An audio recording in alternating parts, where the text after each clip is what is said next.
There you go, Max. Thanks very much. Hi all. Thanks for inviting me to participate today. I'm approaching this as an intelligent outsider, I hope. A brief overview of my background. I led strategy for the Virgin Group, scaling from 4 billion up to 20 billion of revenue.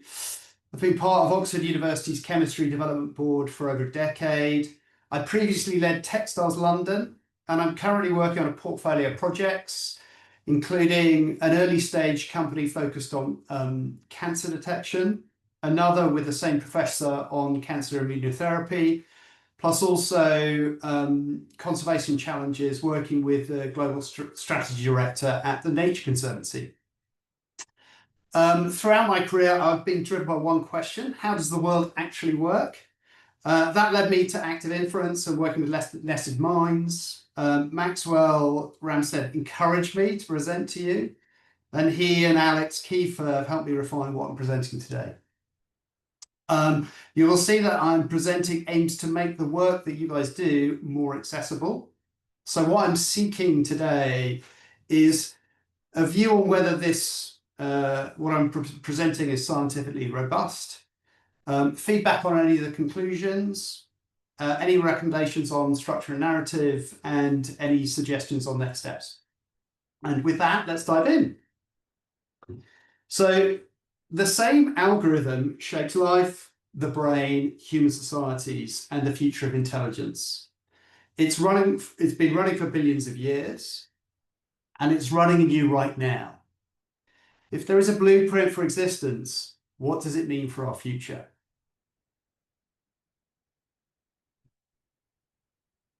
So, in the beginning, everything moved towards disorder.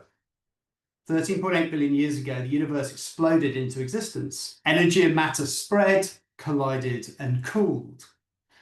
The natural tendency, a fundamental law of physics, in fact, is chaos. And yet, order emerged, which brings us to the improbable fact of you, here now. How is that possible? We see order everywhere, but chaos is the rule. Order is the rare exception. We're looking at a biased sample. We only see the survivors. Trillions of patterns have emerged and vanished. The reality we perceive is not the norm. It's the rare exception. Structures that learn to persist. If it doesn't persist, it doesn't exist. So let's look at how persistence emerges. So to persist, you first need to be a distinct entity. You need a boundary, something that defines where you end and the rest of the universe begins. But can a boundary appear from nothing? Somewhere within the chaos, local patterns arise, tiny differences, random fluctuations. When simple forces favor sticking together over spreading out, a separation forms. Now you have something that can potentially hold together against this chaos. This is step one. But having a boundary is just the beginning. Everything is subject to outside forces, impacts, fluctuations, collisions, and chance. Without action, every boundary eventually gives way. Thing becomes no thing. To survive, a system cannot just be, it must do. To persist, a thing must act, requiring resources, working to repair itself. Energy and matter are drawn in. Action repairs, replaces, pumps, reorganizes. Whatever holds the shape together. Waste and heat are pushed out. The boundary persists not because it's permanent, but because it's constantly rebuilding itself. The engine of constant repair creates a stable present, but does it guarantee a permanent future? Persistence isn't permanence, it's a story of unfolding over time. Every living system follows the same arc: formation, growth, and a fragile, hard-won balance called homeostasis. But homeostasis cannot hold forever. The battle of time is lost, and failure always waits in the end. So how might this delicate balance be extended, holding on to persistence just a little longer? To extend this fragile balance, a system must know more about its world, sensing beyond its boundary, sense to detect signals of food, of danger, and of change, creating a vital bridge between external chaos and internal order. But sensing alone is fleeting. Information arrives one moment and vanishes the next. How can a system hold on and use what it learns? To hold on to what it senses, a system needs more than a moment's signal, it needs memory. Patterns of what works and what fails become etched into its structure, an internal blueprint of rules. If this, then that. This turns fleeting sensation into knowledge. But how does the system transform stored rules into the right decision at the right time? Signals from the outside world become meaningful only when processed within. Molecular machinery reads incoming cues, matching if this to then that, in a chemical cascade, constantly decoding what response offers the best chance to survive. This living computation connects perception to knowledge, turning information into decision. But how does decision become action in the world? Well, here, a decision becomes action through our little tail, a molecular motor that translates chemical decisions into physical motion. Now the system can influence the world beyond its boundary, each move a test of persistence. This is the moment where internal intent meets external reality, allowing the system to change its world by seizing opportunity or escaping threat. But are its actions any good? The environment is the ultimate judge. Every action is an experiment, and reality is the unforgiving measure of success. Some moves extend persistence, others hasten collapse. This is the relentless pressure of selection, a constant filtering of what works from what fails. Successful strategies lead to continual survival, but how do these strategies spread beyond a single mortal survivor? Well, selection rewards what works, but only within the fragile span of one life. Every individual system, no matter how successful, still eventually fails. The deeper solution is to pass winning strategies forward, to copy before collapse, allowing the pattern to outlive the individual. Reproduction. The offspring begins its own journey through formation and growth, carrying the same genetic programs forward that made the parent successful. The pattern is now the traveler with a potential to persist across generations. So far, we've looked at how the simplest organisms manage to persist in the universe. If we step back, there are basic challenges that every living system has to solve. It needs objectives, some way of setting direction. It needs an action cycle, a way to sense and respond in the world. It needs knowledge, a way to store what works. It needs learning, a way to adapt when things change. And it needs structure, the physical foundation that holds it all together. Let's see how we're doing so far. So let's start with the first layer, objectives. For our little system, they couldn't be simpler. Stay alive and, if possible, make more of itself. There's no grand plan, no conscious decision-making. These are simply the baked-in conditions for continued existence. And we'll keep seeing throughout this journey, if something doesn't persist, it doesn't last.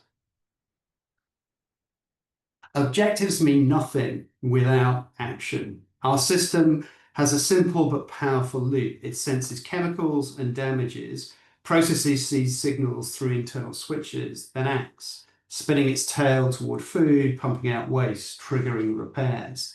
Each action creates new signals to sense, keeping the cycle running. This is how survival happens, moment by moment. Where do these life-sustaining actions come from? They're not random guesses, they're guided by knowledge. Our system carries a molecular library of what works written in DNA. Simple rules: if this chemical appears, then move towards it. If damage occurs, then trigger repair. This is simply following a recipe that evolution has refined over countless generations. This inheritance guides every action. Knowledge alone isn't enough. The environment changes, mistakes happen. So how does our system improve? The answer is learning through evolution. Each new copy carries tiny variations. Most don't help, but some turn out to work better. Those are the ones that persist. This is learning not within a single lifetime, but across generations. Trial and error tested by survival. Over vast stretches of time, this simple process builds the recipe book that guides our organism. And finally, what holds this all together? The structure is elegantly simple. A smart membrane separates inside from outside while housing sensors and channels. DNA stores the instructions at the core, and ribosomes build the proteins needed for repairs. A tiny propeller provides motility. Chemical signals flow between components, and when damage occurs, the system repairs itself. When conditions are right, it reproduces. All of this runs on wet hardware, biological molecules powered by metabolism. So now we can step back. Our little system has all five layers working together.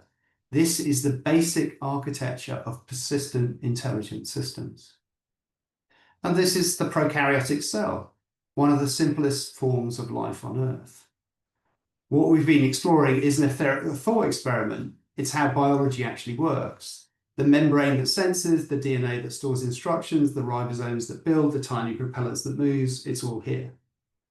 What's remarkable is not just that it exists, but within this tiny package, we already see the full architecture at work. Objectives, an action cycle, knowledge, learning, and structure all woven together. This is where persistence became biology. Now, let's zoom out. The universe is 13.8 billion years old.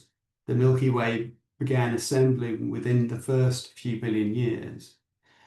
But for roughly 2/3 of all of existence, our sun and Earth did not exist. Then, about 4.6 billion years ago, a nearby supernova triggers the collapse of a giant gas cloud. A new star ignites our sun. Earth condenses soon after, a hot world repeatedly reset by relentless asteroid impacts. Only as the bombardment fades do stable seas and skies emerge, and the conditions emerge for our little system to get started. Around 3.8 billion years ago, our system gets started. The first simple life finally emerges, and it's a slow start. And then it takes a massive amount of time, an almost unimaginable 1.6 billion years of quiet refinement as the simple cells copy, spread, and slowly improve through countless generations of trial, error, and refinement. And the process doesn't pause, it compounds. Over time, each layer is enhanced, better sensing, more sophisticated internal processing, improved energy systems, refined repair mechanisms. Compartmentalization unlocks a step change. An enhanced version develops. The eukaryotic cell, a cell with a control center, the nucleus, dedicated power plants, the mitochondria, unlocking vast new reserves of energy and scaffolding that coordinates this complex work. It's the same architecture, but now turbocharged. Another billion years pass. We're now 2.6 billion years into the story, and we're still looking at a single cell. Life is here, but it's just one cell. But this isn't stagnation, it's patient mastery through countless generations. The same architecture keeps refining itself. Persistence is hard, complexity takes time. For almost all of life's history, intelligence remained a solitary affair, perfecting this fragile strategy unseen and alone. But patience pays off. Within the single cell, sophistication is increasing. Every layer has been upgraded. Objectives expand beyond survival. Cells now regulate cycles and optimize energy. The simple chemical switches have become intricate regulatory networks.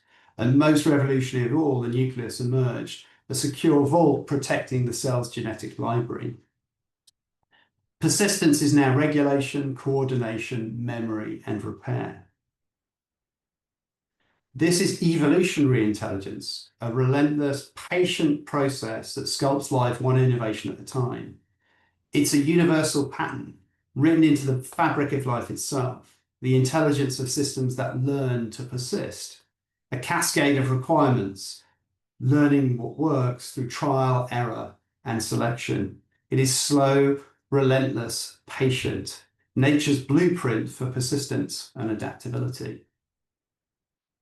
And then around 1 billion years ago, a breakthrough. Cells finally started to work together, actually cooperating, specializing, coordinating, sharing labor. With multicellularity, complexity explodes. A step change in complexity. Persistence is no longer just one unit, it's about the survival of the whole.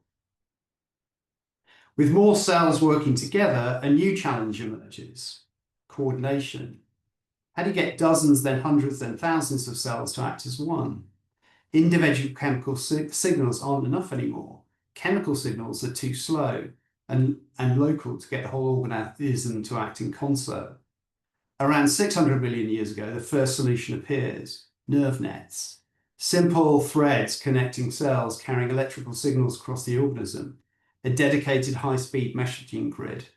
Cells sharing information, synchronizing action, becoming more than the sum of their parts. And around 550 million years ago, a breakthrough: the first brain, a primitive command center. No longer just coordination, now there's centralized control, which allows directed movement. Simple eye spots increase abilities. The organism isn't just reacting, it's navigating. A first taste of agency. Move towards food, move away from danger. The nervous system becomes a decision-making engine. And around 500 million years ago, intelligence takes another leap. Until now, animals reacted: sense, process, act. Always in response, always one step behind, but something new emerges: prediction. This is the prediction revolution. Intelligence transforms from reactive to predictive. Now the brain models the future, anticipates outcomes, and learns from surprises, building internal models of what the world might do. This is predictive intelligence, deciding not just in the present, but shaping action based on what might happen next. Around 200 million years ago, another breakthrough: internal simulation. Not just reacting, not just predicting. Now, early mammals can simulate. Inside their minds, they can run little experiments without risking their lives. Before crossing that clearing, they simulate multiple futures. What if the predator is there? What if it's not? What if I go this way instead? Vicarious trial and error, episodic memory, planning, all powered by the same capability: simulation. It's imagination in its earliest form. And then a new frontier opens: the social brain, where minds begin to model other minds. Brains evolve not just to model the world, but to model each other. Early primates developed the astonishing ability to imagine what another is thinking, feeling, or planning. This means anticipating not only what might happen, but what others might do. This is theory of mind. It unlocks cooperation, deception, teaching, and complex social strategies. Intelligence is no longer just about understanding the world, it's about understanding each other.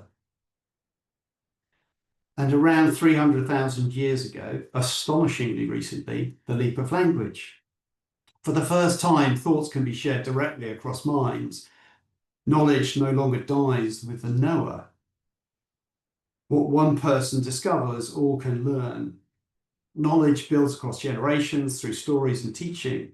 This is cumulative culture. The knowledge of one generation becomes the foundation for the next. Over hundreds of millions of years, brains grow more capable. Fish, reptiles, birds, mammals, apes, humans. Each step unlocks new layers of capability. The brain becomes the engine of adaptation. We don't just inherit instincts, we learn from experience. And with language, we inherit knowledge of others from others too. What is possible is expanding. And biological intelligence has the same universal architecture, but with upgrades across every layer. We've moved from processing in the action cycle to thinking. The brain doesn't just react to signals, it simulates, holds ideas in working memory, and runs models of possible futures. Memory splits into distinct systems: episodic, semantic, and procedural. World models now include physics, causality, social dynamics, and models of others' minds. This intelligence operates at a different cycle speed, but has the same underlying principles. And at the same time, evolutionary intelligence has continued to advance. While brains were getting smarter, evolution was upgrading the hardware. Objectives became human universals, shared drives inherited from deep time. Action exploded in range, with dexterous hands, tool use, each tool being an extension of the body. Knowledge advanced with sexual recombination, nature's great shuffler, unlocking vast new possibilities. Even as brains advanced, evolutionary intelligence continued to innovate across every layer. And so now we see two great intelligences now running in parallel. Evolutionary intelligence, slow, relentless, sculpting bodies over millions of years, and biological intelligence, fast, adaptive, learning within a single lifetime. Both shaped by the same universal principles, stacked together, they create a powerful engine of persistence, one refining the hardware, the other running the software. And in a universe that tends towards disorder, you exist. Refined over 13.8 billion years of cosmic evolution, evolutionary intelligence sculpted your body, biological intelligence powers your mind. You are the product of the universal pattern of objectives, action cycles, knowledge, learning, and structure expressed through billions of years of patient refinement. From the first boundary to sophisticated brains, from solitary cells to thinking, speaking, dreaming minds, you exist against the astonishing odds. This is the remarkable story you carry, and you're part of what comes next. And you're not alone. Every person is another branch of the same unfolding pattern. Billions of years of refinement carried out not just in you, but in us. From solitary cells to human societies, persistence has always depended on cooperation, but something new emerges when minds connect. This is collective intelligence, the same universal architecture now operating at the scale of groups. So, let's look at an example. Science runs on the same universal principles. It starts with a hypothesis, our best guess about how the world works. These are tested by trial and error. We learn from failures, refine from results, and upgrade our shared understanding. Over time, the most successful theories become our collective world models. These explain reality and predict what comes next. But they're always tested against evidence, always ready to be replaced when better ones emerge. John Snow's cholera map here shows this perfectly. One careful test that forced humanity to update its model of how disease spreads. Individual observations, tested and retested, converging into knowledge no single mind could create alone. Science is collective intelligence made formal, the very essence of the principles we've been exploring. Markets are another expression of the same universal architecture. Companies have clear objectives: to survive, to grow, to profit. They send signals, demand, competition, and costs. They act by launching products and services, testing hypotheses about what people want. The market provides constant feedback: success or failure, profit or loss. The success strategies spread. Companies that can't adapt disappear. This has created disruption, trial, error, and selection across countless players.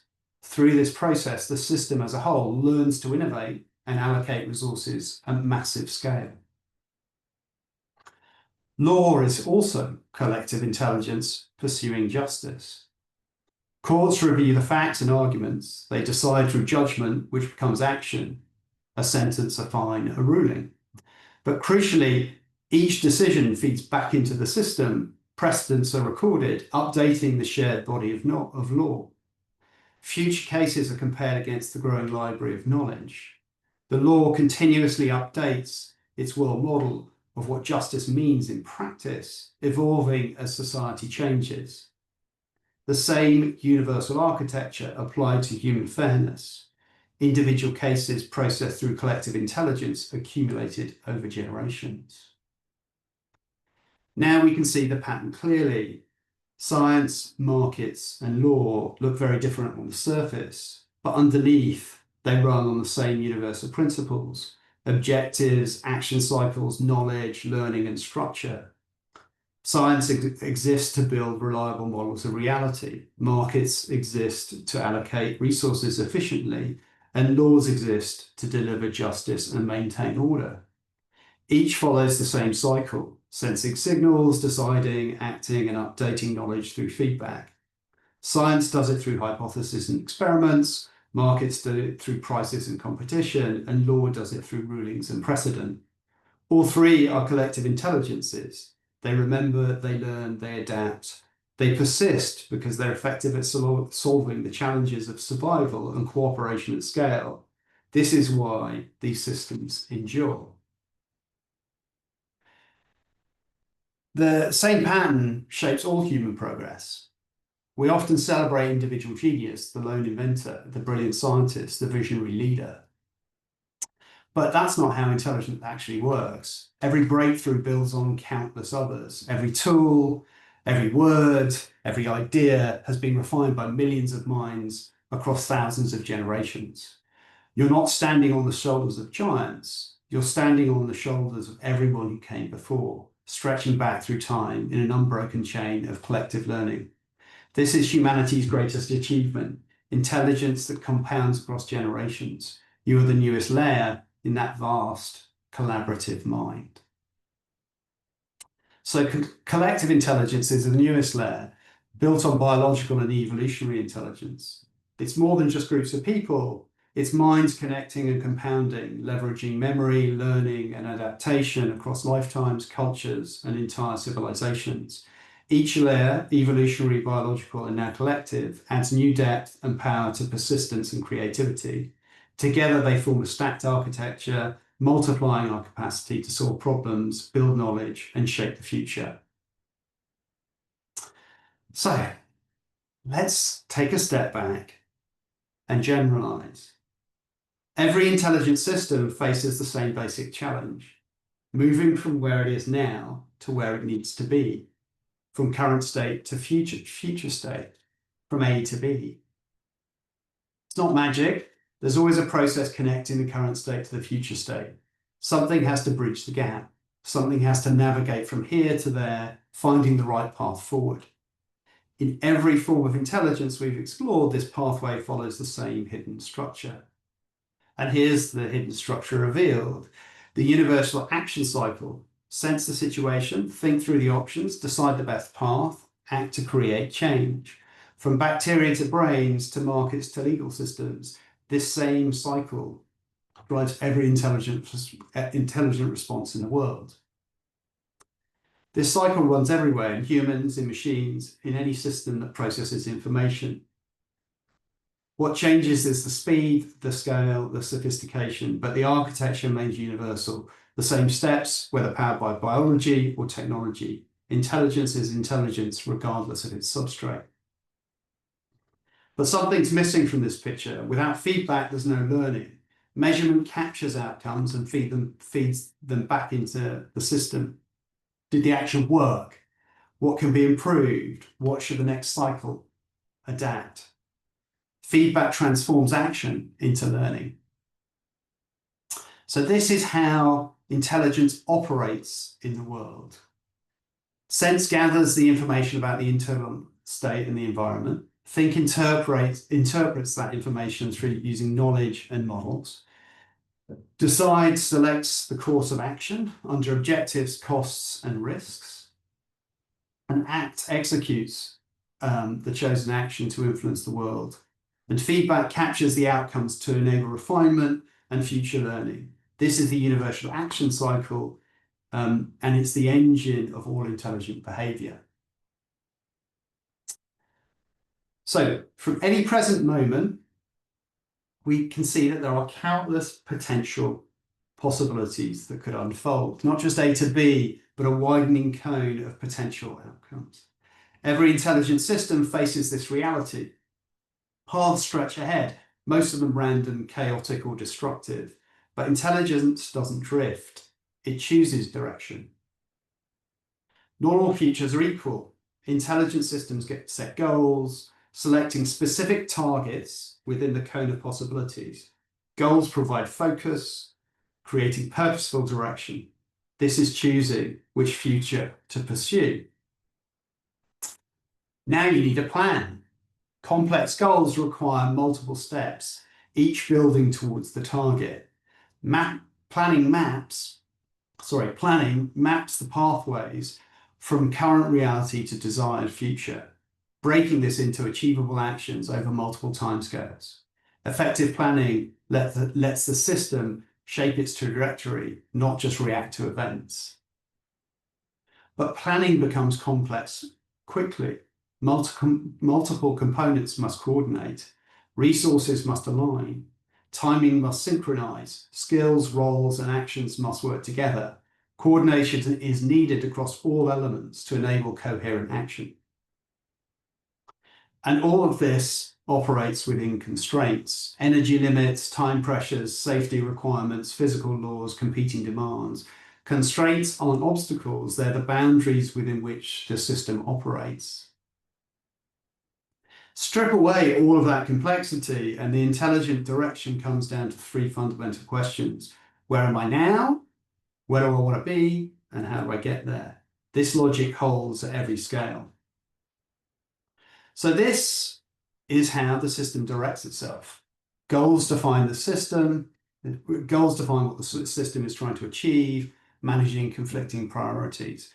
Planning prepares multi-step actions to achieve its goals. Coordination organizes the components through roles and incentives, and constraints define the limits of energy, time, safety, laws, and norms. Together, these create the objectives layer. Every action cycle generates data. Each sense, each thought, each choice produces information about the system and its world. This information first passes through working memory, the short-lived scratch pad where immediate experiences are held, compared, and combined. From there, memory branches into distinct systems. Episodic memory stores specific events, your lived experiences across short, medium, and long-term timescales. Semantic memory encodes knowledge, facts, concepts, and meanings. And procedural memory captures skills and habits, the how of action, from tying shoelaces to playing the piano. Together, these layers turn fleeting experiences into lasting knowledge, allowing the system to build a richer, more durable world model. But memory alone isn't enough. If every detail was stored exactly as experienced, the system would drown in noise. So memories are transformed through three key processes: compression, stripping away redundancy, keeping only what matters; generalization, spotting patterns that extend beyond any single example; and causality, inferring how events link together, what leads to what. The result is not just a collection of memories, but something deeper, a world model, a compact, structured understanding that explains the past, predicts the future, and guides action. This is what the system stores to make sense of itself and its world. Memory provides the detailed record, experiences, outcomes, observations accumulated across time. It's the raw material of learning, the anchoring of the system in what actually happened. And world models are the refined product, compressed causal structures that enable prediction and planning. They capture not just what occurred, but why it occurred and what might happen next. Memory anchors the system in experience. World models turn that experience into foresight. Together, they form the knowledge layer, the foundation that transforms information into understanding and understanding into intelligent action.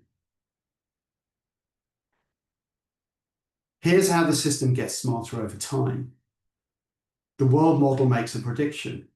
The action happens in reality. The system measures the actual outcome and compares it to prediction. When prediction meets reality, learning begins. If they match, the model is confirmed. If they differ, the model needs updating. Predict, act, measure, compare, and update.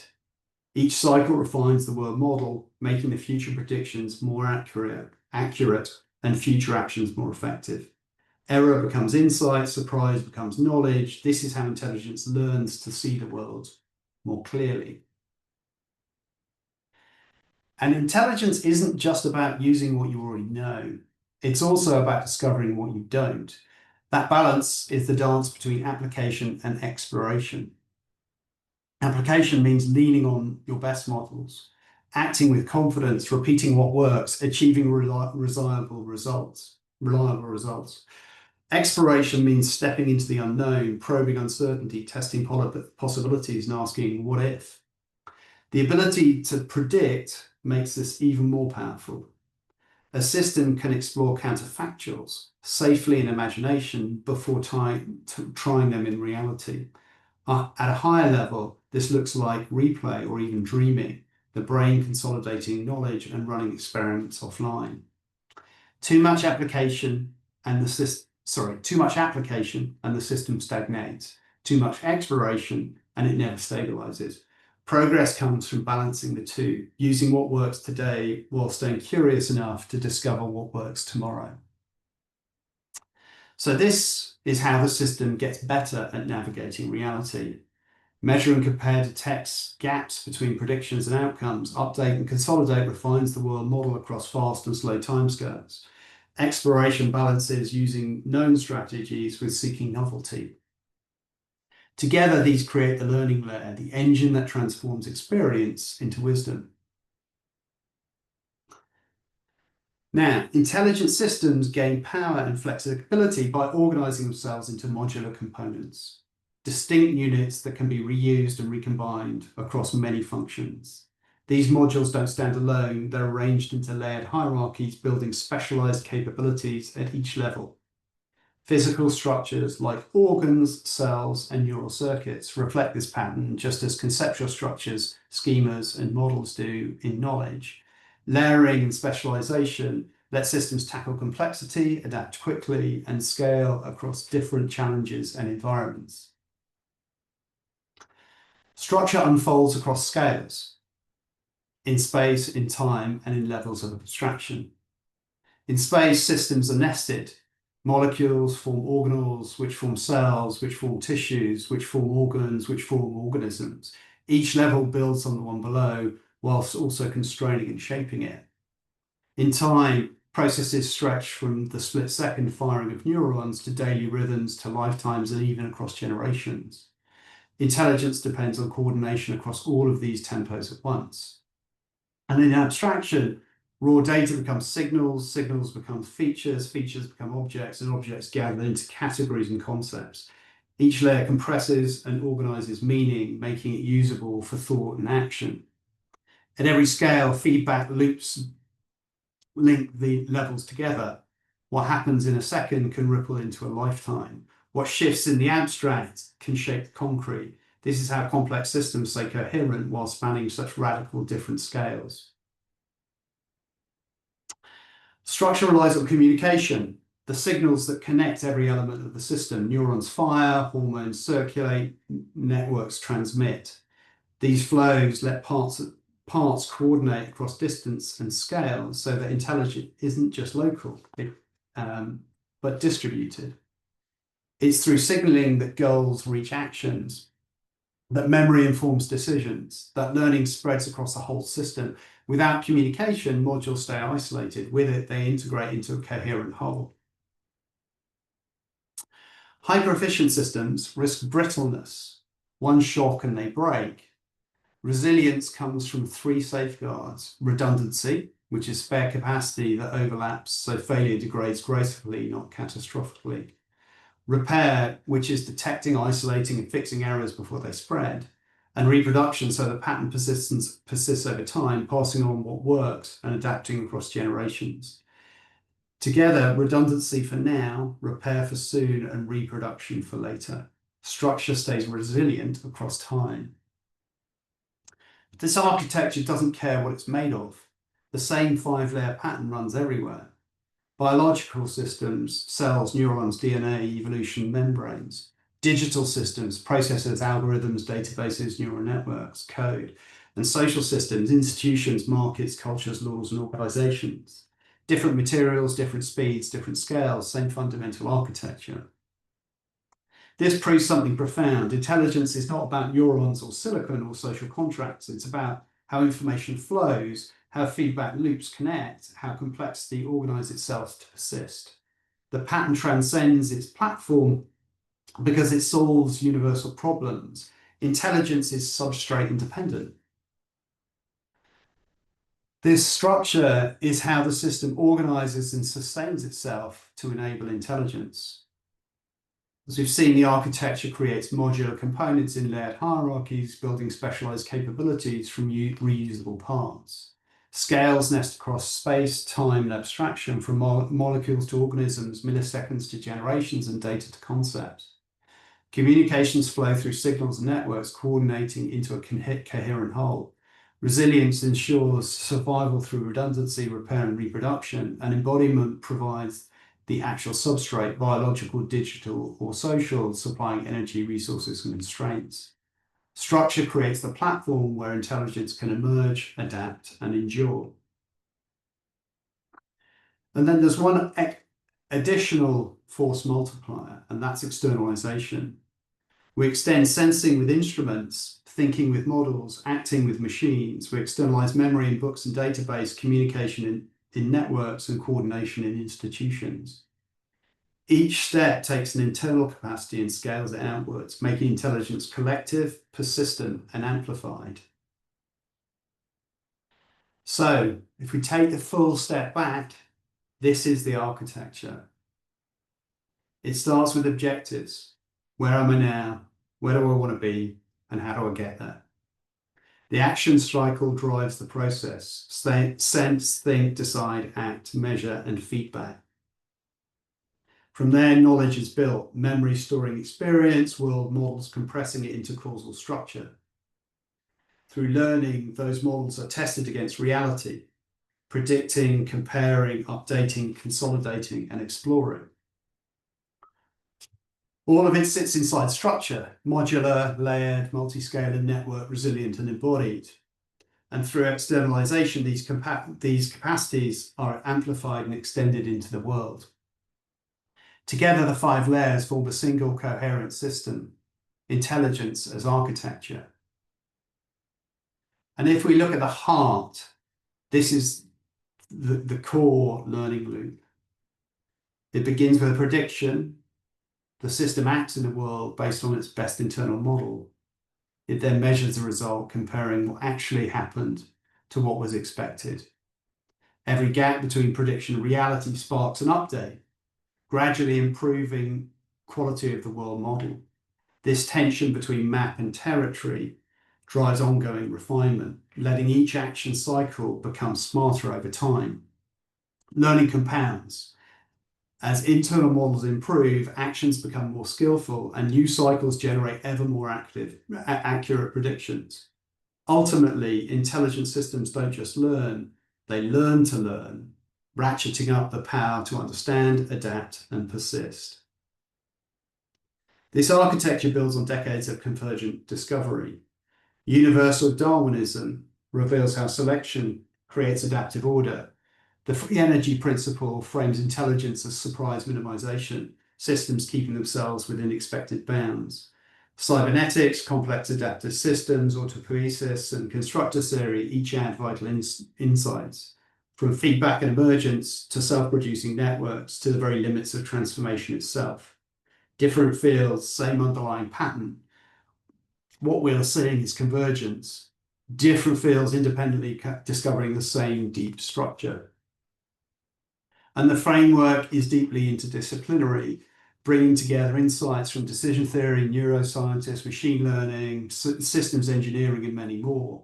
Its power is in providing a shared language to connect these fields into a single coherent picture of intelligence. So we've now mapped out the hidden architecture of intelligence. The natural next step is to ask, so what? This section is about turning principles into action. There are three big questions we need to face. The first, and the one we'll focus on now, is how do we design smarter organizations to solve problems at scale? We use the word organization all the time, but what does it actually mean? At its core, an organization is a way of arranging people, incentives, and resources towards shared objectives. It can take the form of a company, an institution, an NGO, an open network, even a whole society. What matters is not the label, but the structure. How can the parts come together to act as a coordinated whole? With the architecture in hand, we can go beyond intuition. We can deliberately design organizations for intelligent, adaptive, and scalable action. Smarter organizations begin with coherent strategy. Where are we now? Where do we want to be? And how do we get there? Every journey unfolds within the arc of history, shaped by macro trends and shifting contexts. Strategy works best as a living, participatory process, using proven tools to align people and resources towards shared goals. Organizational memory is more than just records or databases. It's a living model of how the organization thinks, learns, and acts. By connecting people, data, experience, and processes into an evolving system, organizations can accelerate impact, adapting more quickly, learning from mistakes, and sharing success. For mission-driven groups, externalizing this living knowledge makes learning possible.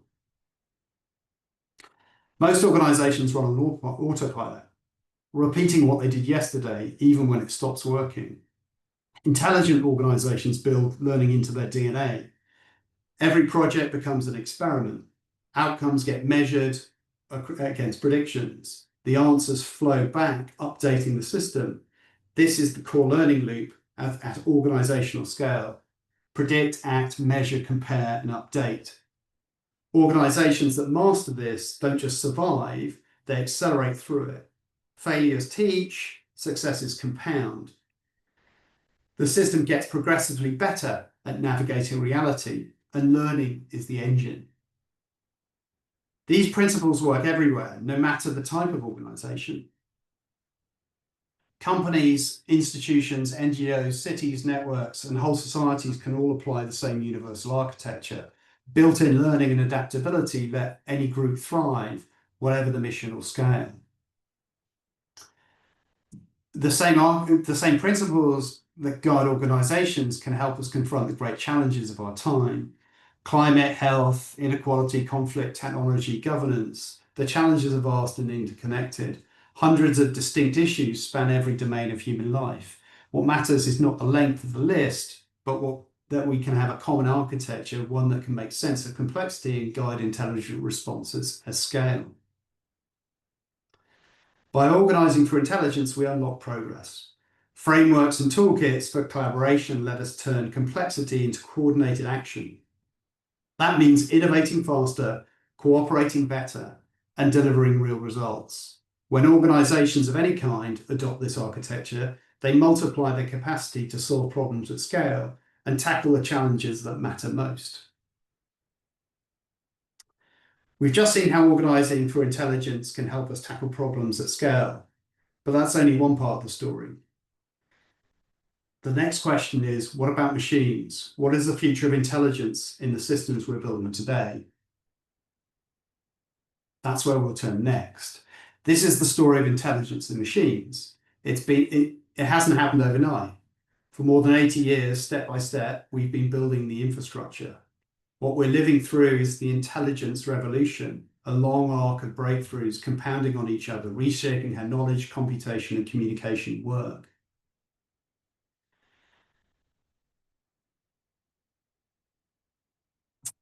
So where are we now? Well, if we take all the text humanity has ever produced, books, articles, codes, conversations, and then compress it through massive neural networks until patterns emerge, what we have are today's LLMs. What comes out from this is the world's writing collapse into a prediction engine. It knows the next word because it has seen billions of examples. The cat sat on. It's a trivial task, fill in the blank, yet prediction at this scale unlocks remarkable ability. All of it powered by the next word prediction, pattern matching at planetary scale. The cat's out on the mat and meet Scooter, real cat, real mat, not in here today. LLMs compress human knowledge deeply. Let's see how they're being used. LLMs now drive agentic systems that sense through queries, think through the LLM model, decide by ranking, and act through tools. They're powerful, compressing knowledge and enabling useful action, but they remain partial. Prediction without deep understanding, action without lasting goals, learning without persistence. The objective layer is where today's systems struggle most. Goals are set externally by prompts. Reasoning is just prediction run again and again. Powerful, but brittle. Coordination is minimal. Constraints must be spelled out. Agentic AI can imitate planning, but it doesn't yet generate lasting aims or coherent strategies. So looking across all 5 layers, LLMs-based AI shows real strengths, but major gaps. Objectives are externally set. There's no autonomous goal formation. The action cycle is well developed, yet limited to single unconnected interactions. Knowledge is impressively compressed, but remains static, monolithic, unable to update in real time. Learning only happens during pre-training with no persistent adaptation through experience. And the overall structure is monolithic, lacking modularity, resilience, and reusable components. Closing these gaps is essential if AI is to move from useful tools to systems with genuine persistent intelligence. So LLMs are both amazing and transitional. They compress the world's text into usable patterns, unlocking tools of extraordinary value, but they're also monolithic, static, and brittle. No ongoing learning, no full world model. That's why they are the bridge, astonishing in what they can do, but not the final form of intelligence. To move beyond transitional AI, we need the full architecture. That means embedding the core learning loop, predict, act, measure, compare, and update. Systems that learn persistently from feedback don't just recognize patterns, they adapt, improve, and grow more resilient over time. This is how intelligence becomes an engine for genuine understanding. A true world model is a living library of components that evolve through use. Components compose into complex reasoning, capture causality, not just correlations, and actively seek new information to reduce uncertainty. They evolve, merging, splitting, adapting based on performance. Every interaction strengthens global knowledge. With this, systems can simulate what-if scenarios before acting. And bootstrapping creates the first components. Self-supervised approaches like JEPA or similar can train directly from audiovisual streams, seeding the model with the building blocks of understanding. With a world model in place, intelligence can improve itself. It adapts in real time, explores gaps, and evolves through billions of agents working together. It learns at every level, from knowledge to the rules of learning, while testing what-if scenarios and upgrading its own algorithms. The result, intelligence that never stops learning, compounding progress without limits. With these capacities, the action cycle itself becomes more sophisticated. Sensing draws on vast real-time data. Thinking leverages causal reasoning and simulations. Decisions balance objectives, constraints, and uncertainties. Actions coordinate across tools and agents, all of it wrapped in feedback, constantly measuring, adapting, and improving. This is the architecture for intelligence in machines. Durable objectives guide safe, purposeful action. Adaptive cycles sense, think, decide, and act under uncertainty. And knowledge comes from compositional world models. Learning is continuous, federated, and self-improving. Structure is modular, resilient, and auditable. Not just powerful tools, trustworthy systems that grow, adapt, and align at scale. Earlier, we saw the 3 great layers. evolutionary, biological, and collective intelligence. Machine intelligence is the next step in that arc, built using collective intelligence itself, built on biological minds, which in turn emerge from evolution. Each new layer doesn't replace the earlier one. It rests on them, extends them, and opens them to new possibilities. And now I'm into the final little part where I don't have the script written. But this is about how we want to shape the future we actually want. So if we drift in this world, there's a danger that we end up in the dystopian versions that we see in sci-fi. So actually, what we should think about is how do we intentionally design for shaping a future that we want, so that we build mechanisms that define shared human values and collective priorities that evolve with our understanding, and do this through the action loop, the shared knowledge, and the continuous learning upon a resilient structure. And in order to do that, there are many things that we need to do. We need to build participation infrastructure, use it to imagine the future we want, and understand the challenges clearly, and then build world model commons. So in conclusion, in a universe tending towards disorder, you exist. You're the outcome of 13.8 billion years of patterns learning to persist. The universal architecture brought you into being. Against astonishing odds, each of us is here with a role in shaping what comes next. What future will you choose to build? And then for today, what I would love from this audience is to, as you can see, this is about being quite accessible for free energy principle, active inference, and related fields. I would love your feedback on whether this is robust or robust enough and true enough to the underlying science.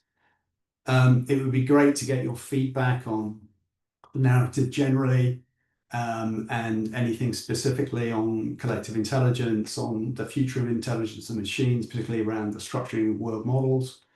And then a kind of natural question is, why have I done this and what next? And it would be great to get some ideas from you on that. So with that, I will stop sharing screen. Thank you, Max. Let's each of us unpause and give Max a round of applause. Thank you. Thank you, Max. Boy, the gravitas of your content, voice, presence was so thick I could cut you with a knife. Especially the ending was quite powerful. So I definitely enjoyed it on the aesthetical side, at least. Obviously, also on the content and scientific side. So with this being said, we open the floor to the audience, and we already have Maxwell having the first question. Go ahead, Maxwell. Excellent. It's not really a question. I mean, I've been giving you feedback, Max, over the last bit on your presentation, and I just wanted to say that it was wonderful to see it all come together. I hadn't seen all of the collective intelligence aspects, and I definitely didn't hear like the whole application to organizational architectures. So I found that extremely compelling, and it's really cool to have seen you grow into this paradigm over the last 5 years. So, thank you very much for presenting. And yeah, I'm looking forward to actually hearing what everyone else has to say. You've heard enough from me. So Well, Maxwell, thank you so much for the support and help you've given me on all of this. Maxwell, are there any other questions from the audience at this point? Oh, there you go. Kyle, go ahead. Oh, hi. Yes. Great talk. Very, very interesting. A lot of content that you covered, and the narrative and the structure of your the proposed model that you have is very interesting. My thought is, so you have this conceptual framework here. How have you given thought to how you go from qualitative conceptual framing, how that maps into something that we can quantify and measure? I'm not sure if any thought has been made into that line of thinking. How do you go from this these ideas that you have about intelligence, how do you move into, okay, well, if I want to measure intelligence in some sort of meaningful way, though, I mean, we have, the IQ test, but I mean, we know there's problems with the IQ test, right? So how would you go from the conceptual models that you have to thinking about how you could extend it so that scientists can go and say, okay, well, this person here is intelligent in this area, or this person is how do you measure, is my question. That is an excellent question, and not one that I have thought deeply about. I mean, I've obviously thought about IQ, EQ, and some of their limitations, but in terms of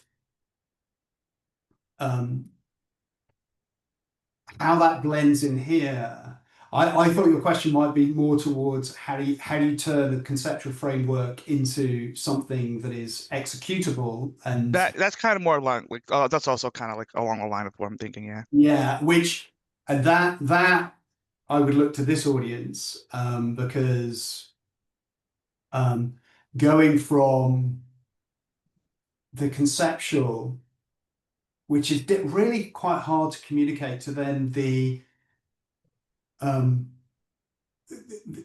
complexity of the maths that are associated with active inference. I've always felt there's a bridge to be a gap to be bridged there, which is how do you communicate the power of active inference, and that's partly why I've done this work. But the other part of your question, which is how do you measure intelligence, I don't have a good answer for at the moment. So thank you for that. Thank you. Thank you, Kyle. Any other questions? Andrews, go ahead, but with a gentleman's understanding that posing the question will last up to 2 minutes. All right? Thank you. Max, thank you for your talk. And I am very sympathetic, I would say, especially about the structural part. You're thinking in terms of structural frameworks, because I would call that a language of wisdom. And very few people do something like that. So I have a tiny community, and probably within that, there's two of us, me and Jerry Northrup, who kind of think in that way, without words, but in terms of frameworks. And I've done that for 40 years. Especially those update, the where am I now? Where do I want to be? How do I get there? I would talk about that in the three minds. In active inference, you would have inactive thinking, where am I now? Predictive thinking, where would I like to be? Cybernetic, how do I get there? And so let's say people think in those terms. We've collected 300 examples, let's say in the theory translator I have. How do we work together? And in particular, the way you talked about what you know, like where we are, about 90%. You talked about where do I want to be, about 10%. But I think like for intelligence, we want to talk about the investigatory culture. Like, so answering mind is the first level of reflection. Questioning mind is the second level, but it's the third mind that puts them together. So to stop saying what we know, which seemed quite questionable, the things you were saying, but to talk about what we don't know, and then talk about how do we set up those investigations. So my community is Math for Wisdom. My name is Andris Kulikauskas. I'm very excited to connect with you in the future as possible. That's brilliant. Thank you for that. As I was developing this, where are we now? Where are we going to be? And then how do we get there? It's very easy for people to have and it's kind of what I've done for my entire career, is to work out where we should be. That's what strategy is, and that's what I've done for many organizations. That what I realized is there's a real danger unless it's collaborative and participatory. There's a real problem, because you end up with a partial solution of where you want to be. In that kind of cone of possibilities, there are many, many possibilities. What's the right way to head towards? And you don't want the kind of authoritative, dictatorial, more top-down can be challenging. You also, it's what's the balance between top-down and bottom-up, and that balance needs to be a balance. And I rushed the part at the end, but it's like we need to design systems that are better for working out what good looks like and how we move towards it. And at the moment, I don't have a good answer of how we do that, but I know that we need to do that. So it's a really good thing, a really good point that you highlight. So thank you for that. Thank you very much. Thank you, Andres. And I think Andres' question speaks to the ethos of the TMB organization, which is to bring communities of like-minded people together. So it's very good, Andres, that you brought that up, and maybe you can connect with Max and see what comes out of that collective intelligence, right? So any other questions from our audience? Well, while people collect their thoughts, maybe I can venture one question, Max. So I was taken aback by the breadth of your content and how many topics you covered. So definitely the sampling I'm doing is very limited. But something came to mind, and this is connected to the way you qualified that distinction between biological intelligence, or like evolutionary intelligence, biological intelligence, and then collective intelligence, with the machine intelligence being the fourth tier. So one thing that made a connection in my mind was the distinction between an intelligent system that's composed of intelligent agents, so a compositional intelligence, whereas you can have, according to the presentation that you had, an intelligent system that's not composed of intelligent parts. So to your mind, is there a distinction in type or in kind, or is just a degree between these two types of intelligences, like a compositional intelligence and a, let's call it just a flat intelligence, for lack of a better word? Do you see any value to this distinction? I know that's an excellent question, because Maxwell asked me a question about that. Or actually, he gave me a pointer, which was, when I was using the term collective intelligence, he said, well, everything is collective intelligence. So if that's the case, and at a certain point, I was calling it collective human intelligence, because you had human actors. I don't know the specific answer to your question. I haven't thought as deeply as clearly you have, whether it's compositional or just flat, and whether it's always compositional. I think you will have to have, you have to have different elements. And even in the eukaryotic cell, you've now got organelles that are forming. You've got different specialization that's occurring in order to execute all of the different elements, so that you can take action in the world, you can build learning, you can have kind of knowledge. These things do work together. So I don't know the answer. I'll have to go and think about it a bit more, but it's clearly an important question, not least because of, as I say, Maxwell raised that and made the point that everything is compositional. Yes. Yes. Well, definitely, you're right. It's an important question to the extent, just to finish the thread, that anything that persists and has a modicum of complexity, so it's not at the fundamental physical unit, is compositional. But being compositional as a thing does not mean being compositional as an intelligent system. Right. So that's right. Yeah. That's the distinction. So maybe that's one way to think about Okay, it. that is interesting. I don't want to press you further on that. It's just that's the way I was thinking. All right. Thank you. Alex, go ahead. Yeah, thanks. Thanks, Max. This is great. As you know, we've talked a bit about it, and like Maxwell, I was happy to see how you sort of filled out the finale, and it was very interesting. So I think I want to leave a lot of space for like feedback on what you asked for. I guess I just wanted to quickly address like some of the stuff that was new to me about the future, and how we can use this, well, how we can plan for or somehow realize the future we want. So I guess at first this appears to me like almost like a tension between so the one core component of this narrative has been that sort of it's pretty thoroughly evolutionary thinking, right? Things are driven sort of through a process of evolution that doesn't really have a plan, doesn't have an overarching plan.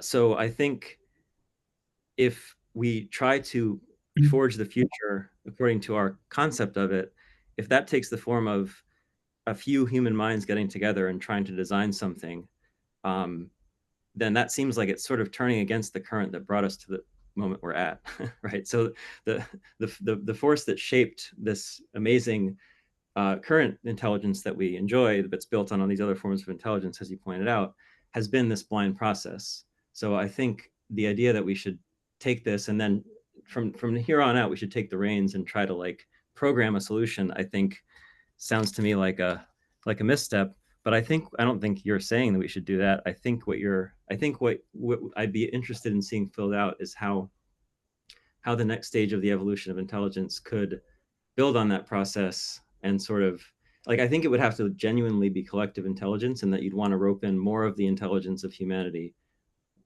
right? So that there are many degrees of freedom that go into this design solution, so that the design solution is a natural extension of this open-ended evolutionary process.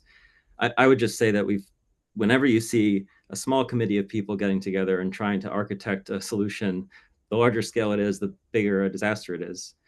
So I think, I think that's an interesting tension in all this stuff, and I think it's possible you could fill out the details here, or we could, in a way that would work. Yeah.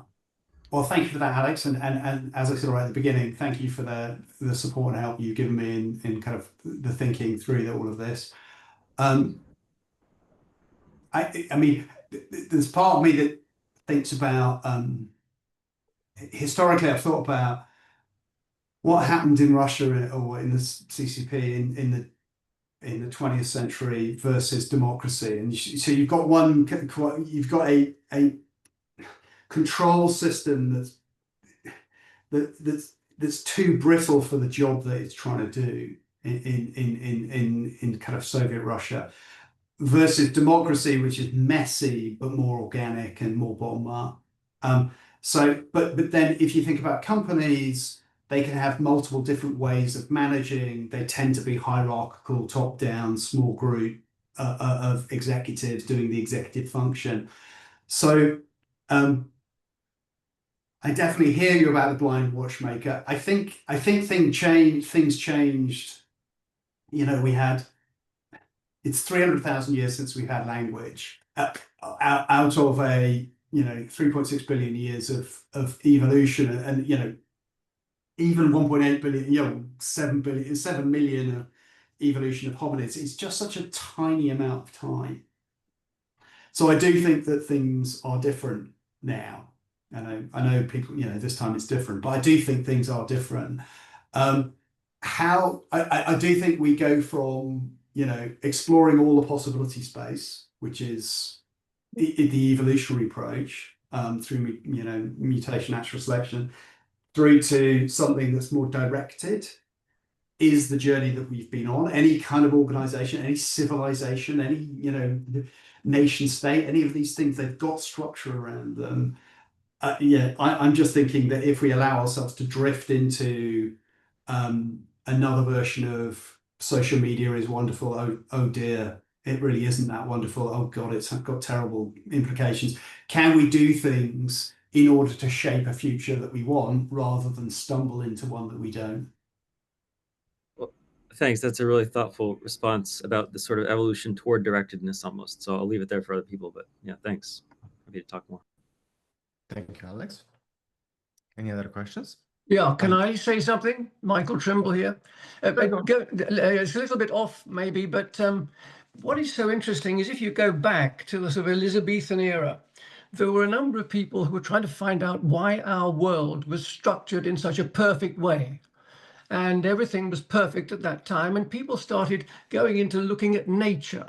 And the big problem was that parts of nature didn't seem so perfect. Maybe Homo sapiens may be part of that.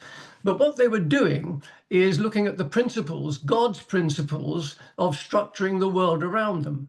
And the mathematics that began to come into the whole era became very, very relevant. And I mean, your very, very close perspective was very sort of Aristotelian, I think, and nothing wrong with that. But as time has gone on, You know, the word architecture, that takes me onto the streets. And if you don't build a building in a mathematically possible way, it'll fall down. And mathematics is so crucial, really, to all of architecture. And yet I've only heard something from you, which is very interesting, but you have to take into account the mathematical principles that underpin really so much of the structure, well, of our brains or of our bodies or whatever, the importance of not only harmony, but prediction, which comes from, you know, ideas that lead to, if I dare say it, beauty and whatever. But there's no hint here of the understanding of the basics to what you refer to as intelligence. I'm not quite sure exactly what follows. A lot of intelligence, but imagination comes into intelligence, or does it? And I'm just a bit lost as to where you were going with the more fundamental principles that has driven, if you like, evolution all the time, and why we are not quite in an imperfect world. Well, we may be, but why Homo sapiens is not in an imperfect position. It's not a perfect position anyway. But it seemed to me you're looking for an ideal, which would be the perfect. And I'm afraid we've never found that, and maybe the mathematics has come out of it now. Just an idea. Yeah, no, thank you. I definitely don't think that I'm looking for an ideal or think that things are perfect, because this is the whole nature of this is exploratory and learning. That's how the system evolves, how, you know, and whether it's within the body over generational spans or within the mind, all of it's based on kind of universal Darwinism, evolution by natural selection. It's experimentation through some form. And so, yeah, the idea that there is some sort of perfect that emerges, no, this is an answer to a problem that's posed by whatever niche the thing is operating in. So that's on the kind of perfection. It's about exploring the opportunity space and working out what, you know, what a local or global optimum is. In terms of the mathematics, correct, I've purposefully left out mathematics for two reasons. One is because I knew this audience is so much more sophisticated, and therefore anything that I said from a mathematical perspective might leave me looking a bit silly. And second is that mine is much more a kind of observational or narrative around how systems work together in order to create, you know, the ability to persist in a world that tends towards, you know, disorder. And so it's much more of a narrative approach, but that's certainly something to go off and think about. So thank you for that. Thank you. Thank you, Michael. Ian, go ahead. I enjoyed the presentation. I want to ask, you wrote somewhere in there concerns about concentration of power. And given that this simulation action planning framework interfaces into computation, I want to ask what consideration you've given toward the educational requirement to work on these systems, to maintain these systems, if we approach this computational framework. We all are familiar with all these data centers that are popping up that have immense computational capacity. And given that there is this underlying math and this selection for maintainers who view the world in a mathematical way, there could be concern here of the elimination of people who have maybe neurobiologies that are optimized for different ways of interacting with the world. And so maybe there's this randomness that is lost, which mathematics struggles with.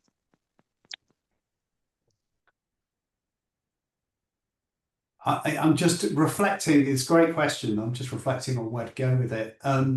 There's one part. So there's in the kind of conclusion part, there were three elements. One is around how organizations problem solve at scale. The second is the future of intelligence and machines, and then the third is how do we build the future we want. And in terms of concentration of power, and that for me is really around thinking about how we design what good looks like for the future. And I don't have a good solution for that. I don't know how we design, redesign organizations in a way that we can avoid that concentration that was mentioned earlier. I think that there's a bigger question in my mind. Obviously, your point about data centers and the trillions, hundreds of billions of dollars that are being sunk into LLMs at the moment, if they are indeed a transitional technology, then that will be kind of challenging for those organizations. But there is so much momentum towards this that it does feel like the machines will be more capable in different ways than humans, and the capabilities will increase. Where does that leave us as humans? That is concerning for me, and again, I don't have a good answer for that. How do we structure this kind of a world in which human flourishing or planetary flourishing and thriving is the outcome, in a world where we have machines that are highly outperformant of humans in the kind of knowledge work they currently do? If we're right in terms of this compositional structure, they'll be much more data efficient, much more energy efficient, therefore need much less compute. That's a world that I can see us heading towards, and that needs to be part of how do we plan for a better future, or for a future that we want. So again, I'm slightly hedging there in terms of the, how do we make sure that things are inclusive, that we create the right environment for in a future.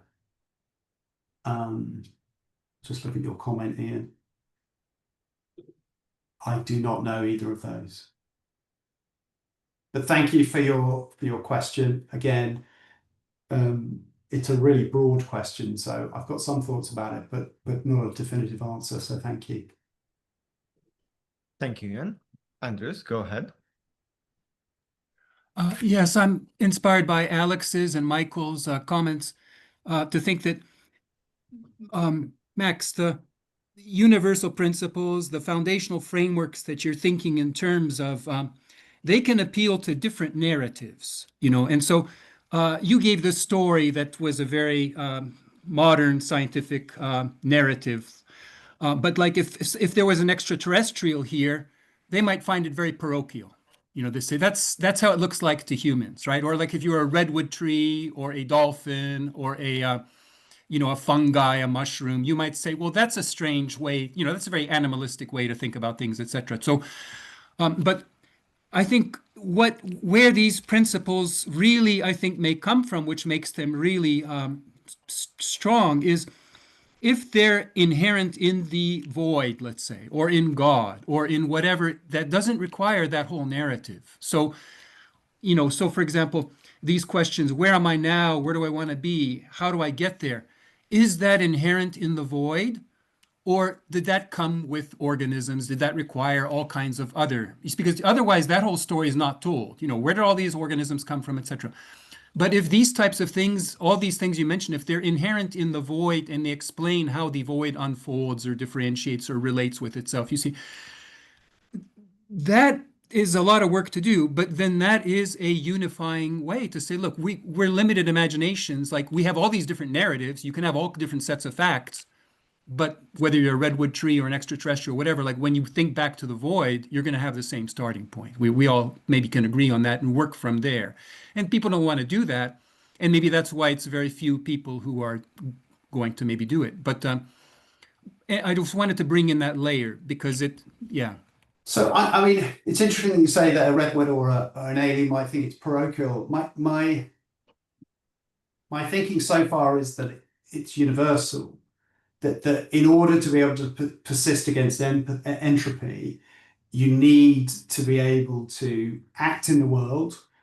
You need to, but if the action isn't linked to learning over time, and that learning is not embedded, so i.e. a learning loop with action in that loop, you won't be able to persist. And if you can't persist, then you can't overcome the hurdle, that entropic hurdle. And obviously, that's, you know, like, we're distributing more energy, more entropy overall within this little localized bit of order. So we're still within the second law of thermodynamics, but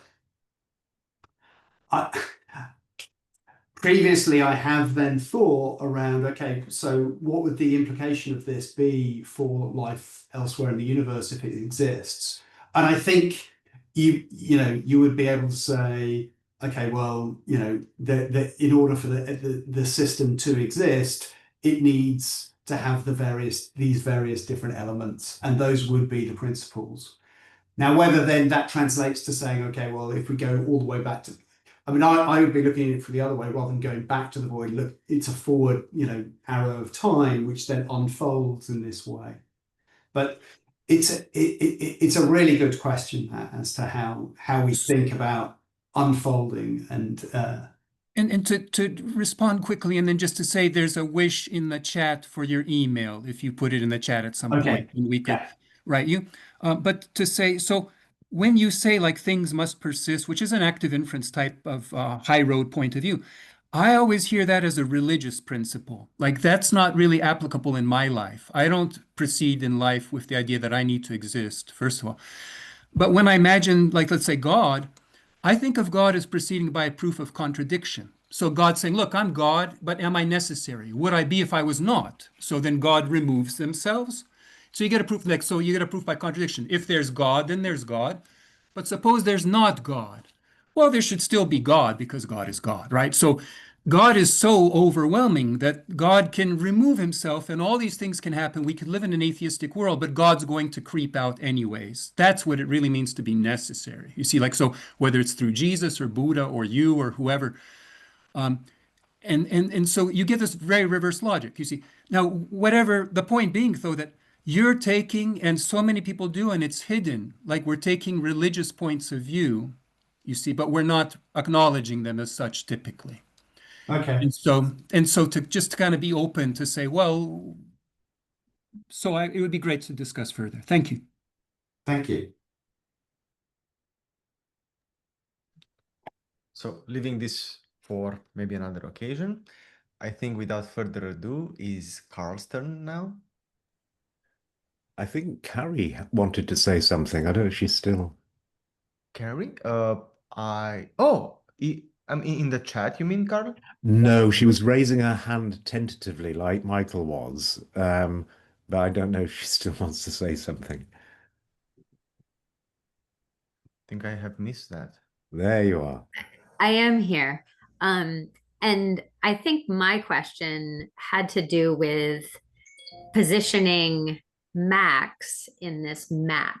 And it was trying to understand the fulcrum that you're trying to place in this very, very, very expansive, both temporal narrative and then spatial narrative. So I was just trying to understand more about what Max's sort of, and again, I'm gesturing with a fulcrum, like if you were where are you trying to touch this intricate weave? That's a lovely question, so thank you for that. The reason I sort of touched it briefly in the introduction is that I, throughout my entire life, have always had the question why.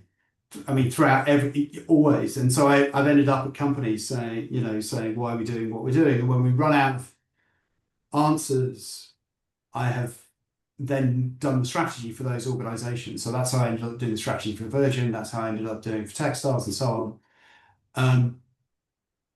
And I have this very restless mind, And so the reason that I have done this is because I needed it outside of my head. And the reason I ended up with Maxwell in the first place about 5 years ago was because this was my best view of how the world works at a most fundamental level. Whether it's universal Darwinism, active inference, whatever, something like this, learning loops to improve existence, whatever it is. And so my answer isn't quite how do I fit in? It's more, why have I done this? And the reason is because I needed it out of my head and down and communicated. And I have seen the work that the active inference community and free energy principle, what's happened in that universe, and it's still quite inaccessible. And I thought one of the things that I could help with was around accessibility. So making it easier to understand for a more general audience, because I think the work is too important to stay in a very small community. It feels so much more far-reaching, and yet is kind of locked up in what sometimes I think is just difficult language for a general audience to understand. So that's the other reason of why I was putting this down in a narrative form. So thank you for that question. Really very nice. Thank you, Kerry, and sorry to miss your question. And now I think that, but though my confidence is lower a bit after the last intervention, I think it's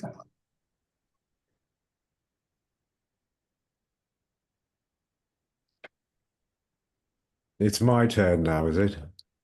and even your pause, Carl, lower my confidence even a bit more. Even my what? Pause. You paused just before asking the question. You paused slightly longer than usual. Right, good. I'm very sorry to confound you and induce that kind of surprise. But thank you very much for that masterful chairing of the discussion. So yeah, wonderful presentation and as is usual after a wonderful presentation, a very rich dialogue, and it's probably worth acknowledging that exchange in the past half hour, 40 minutes. That's it. That's why you're doing this. So I'm just going to put the cherry on top, but just return to the last question. In fact, so yeah, I also want to know, what how could one apply these ideas practically in the future? And I think that question is to you, Max. How are you going to apply these notions to the future? And you seem to respond by saying, well, there are some fundamental ideas here. I want to socialize them. I want to make them accessible by articulating them in a narrative form, in the fond hope that that's going to be for the common good. And I'm sure you're right. Are there any other ways that you want to do this? Or is it just that you do want to have it on the outside, in the form of a monograph or a book or a blog or an academic paper? Is that where, is that the aspiration here? So, I mean, that was one of the asks right at the end there was the next steps. So practically, from my perspective, it could result in a number of different things. I do strategy for organizations, talking about how all of this fits together, how you go from here, where we are now to the future and so on. That, in a way, is just my bread and butter, so it might bring more of that in. There is a separate thing, which is how all of this manifests in machines, and the fact that LLMs are limited, and there is going to be a more deep kind of implementation of intelligence that needs some thinking about, and that may end up being something that I become more involved with. But the feeling of more, how do I turn this from just nice ideas into something that's kind of meaningfully doing good in the world, other than personally doing stuff like working on the cancer stuff that I do, working on the conservation work that I do. I don't have the answer to that. That's one of the things that I need to develop. So it's a good question. Thank you, Carl. Right. Okay. So I guess then my feedback is going to be, or summary is going to be at two levels. One, to um, pick out points of contact that substantiate some parts of your narrative with the impenetrable physics of self-organization and looking at evolution from the point of view of self-organization. On the one hand, and on the other hand, um, just directly addressing some of your questions and indeed some of the discussion in terms of if you were king, strategically, what could you do to make the world a safer and better and more persistent and I like to use the word sustainable place because if you persist in characteristic states, that means that you have found a sustainable solution to existing in this lived world, which of course is another way of writing down universal Darwinism. So the sustainability issue, I think, is quite interesting. If I just try to sort of pick out, sort of the core narrative here, it's certainly an evolutionary narrative, but it's with a twist because at some point in evolution, we encounter denizens or phenotypes that can have intentions in virtue of being able to simulate and plan. So suddenly we have this the emergence of phenotypes that can entertain counterfactual futures and now can entertain the notion of strategies and policies and plans. That means you have to think, well, that I think presents an interesting question. What's the evolutionary direction of travel when the things that are being selected themselves now have the capacity to, via cultural niche construction or through beyond what Maxwell would call merely reflexive active inference, actually think about the counterfactual futures? I think that's an interesting question because standard approaches to modeling and understanding evolution in theoretical biology do not have that aspect to it. It's a difference between say agent-based modeling and cognitive agent-based modeling, where the agents are not just point agents. They actually now have intentions and beliefs and notions of the future and act accordingly. And that introduces a fundamentally semi-Markovian or non-Markovian aspect to evolution, which means that adaptive fitness now has it has a slightly questionable, well, has a more nuanced meaning when you're talking about what is good for me as a phenotype in this population, as opposed to the adaptive fitness from the point of view of natural selection. So I thought that was an important fact that you highlighted in terms of the evolutionary story, the fact that at some point we have brains that enable cause-effect structures to encode action at a distance, and that part of that distance is also the future, which means that you're talking about different kinds of units of selection.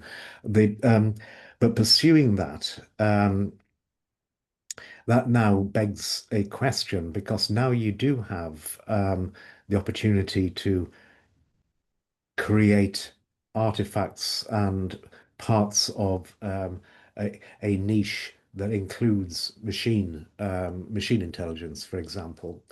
And you now have strategies for deploying this. And one of the obvious strategy or the implementation of a strategy is the choice of a particular reinforcement or reward function.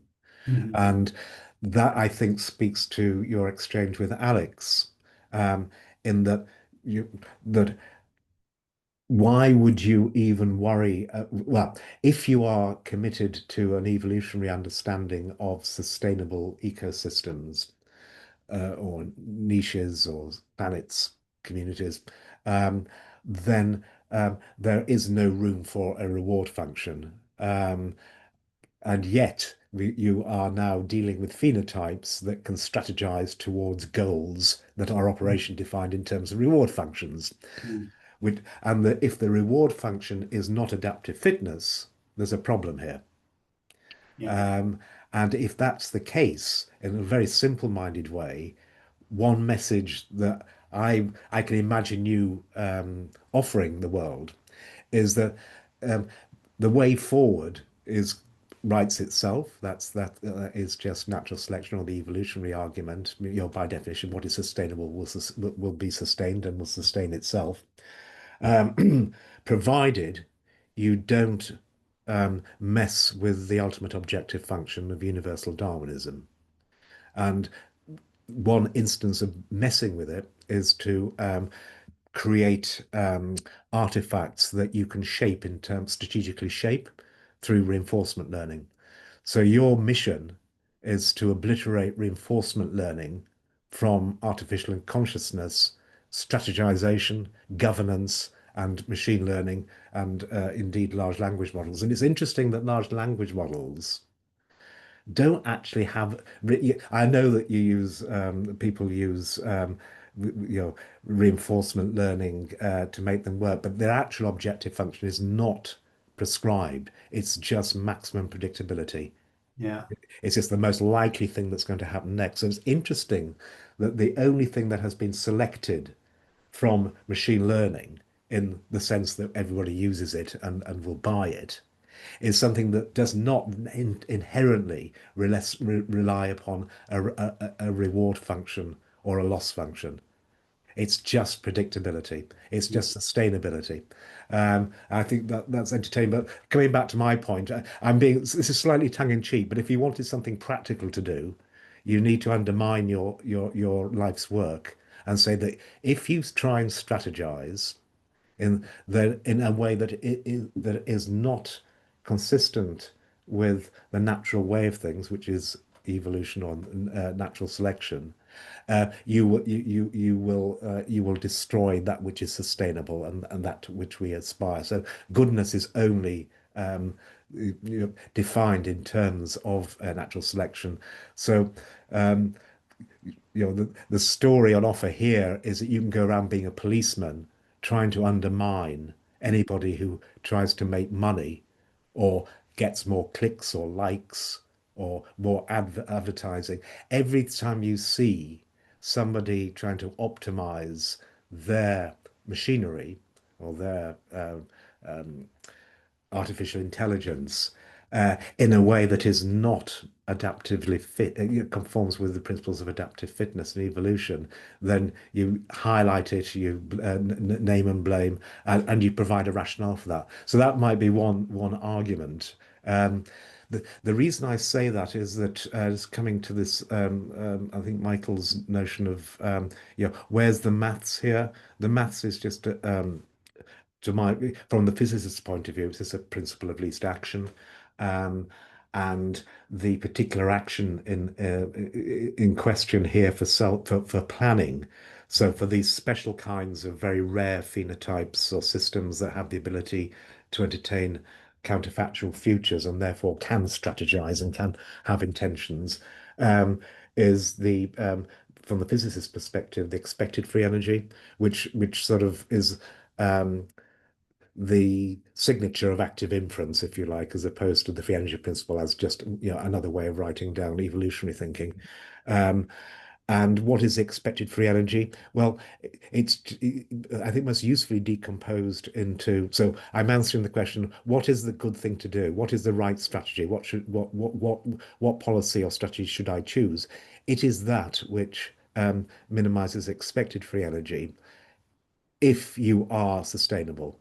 And perhaps I should just back up a little bit because just to speak to the religious argument or the arguments of Andreas, the free energy principle does not say a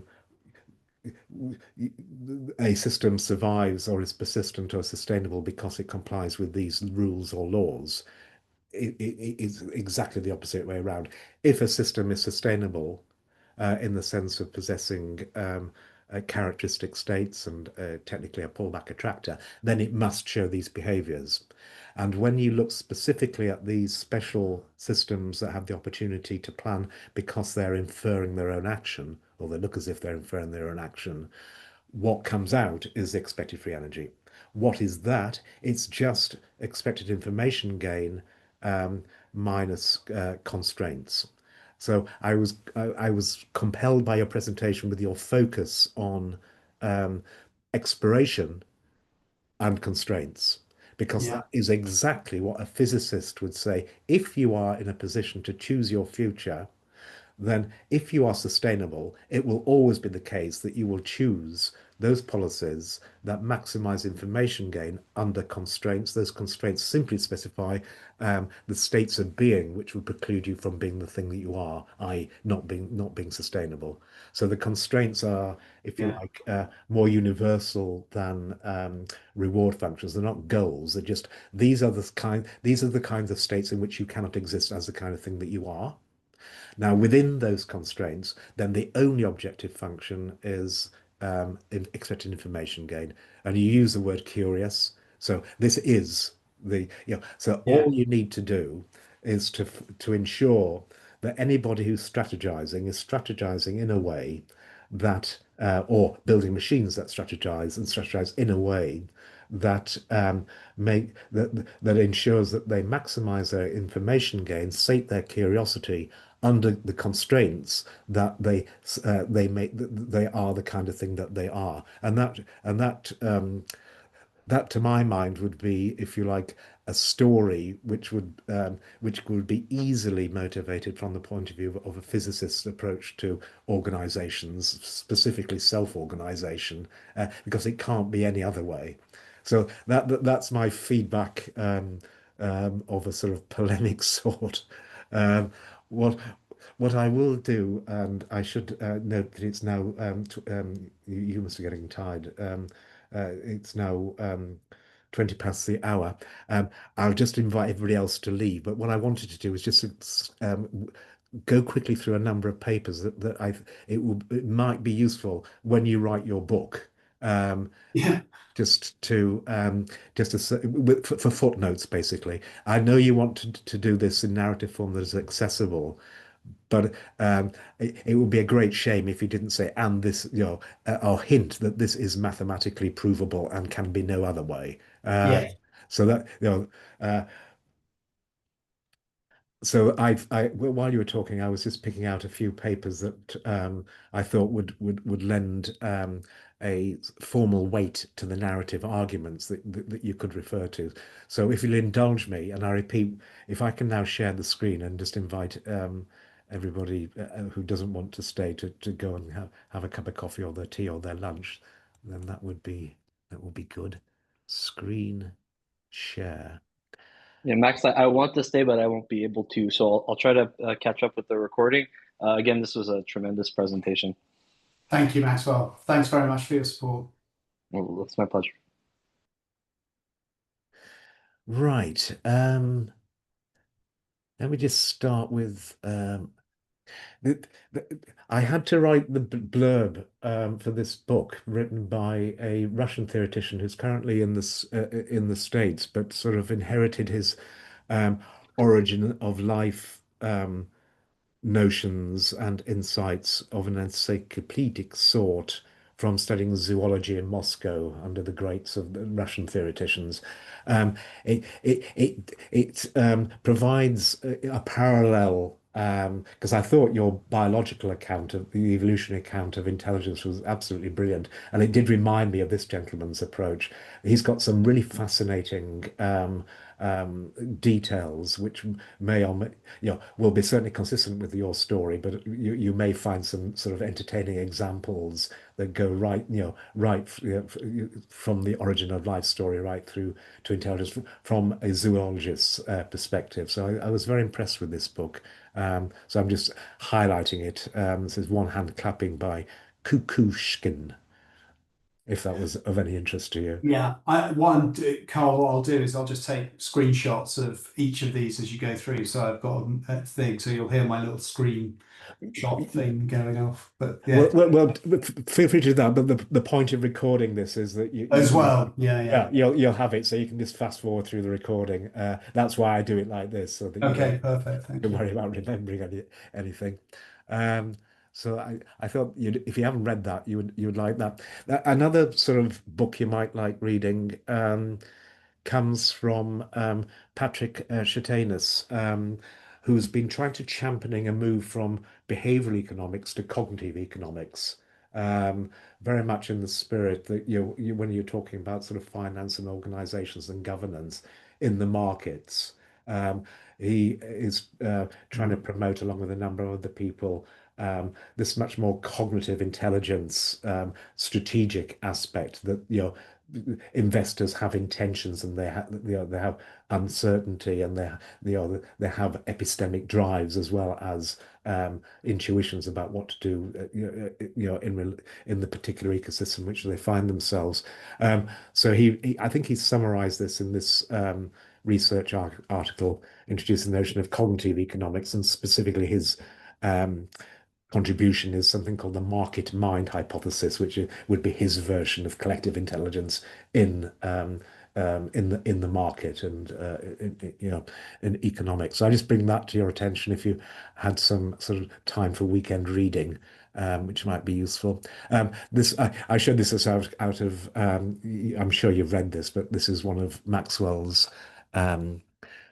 Well, it was actually written by Axel Constant, but just a paper framing social norms and the like from the point of view of the free energy principle. So I'm sure you know about that, but just as a nod to oh, sorry, this is the expanded the title expanded with the key authors there. So I won't pursue that at the moment. What I did want to do though is just emphasize the importance of an evolutionary perspective from the point of view of the physics of self-organization of things that are sustainable. The basic message of this variational synthesis is that there is, I mean, you mentioned the word scale a number of times, and I think part of the narrative that you are pursuing combines evolution with scale invariance.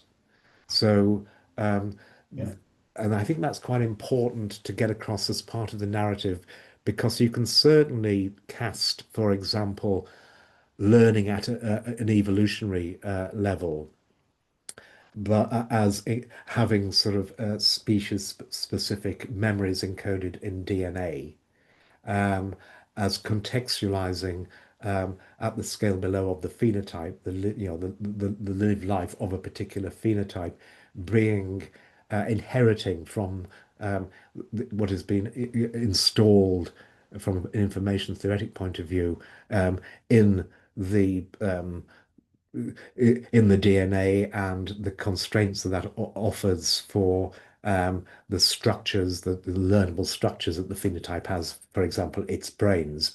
Um, if you now sort of take that idea and say, okay, so we've got sort of the same kind of process operating at two scales. We've got sort of evolutionary scale, where evolution is learning about the kind of phenotypes that fit into my environment or the environment. And of course, the environment will be co-constructed by the phenotypes. There's a very slow learning process as you have turnover and of DNA, for example, or the genotype. And that this genotype has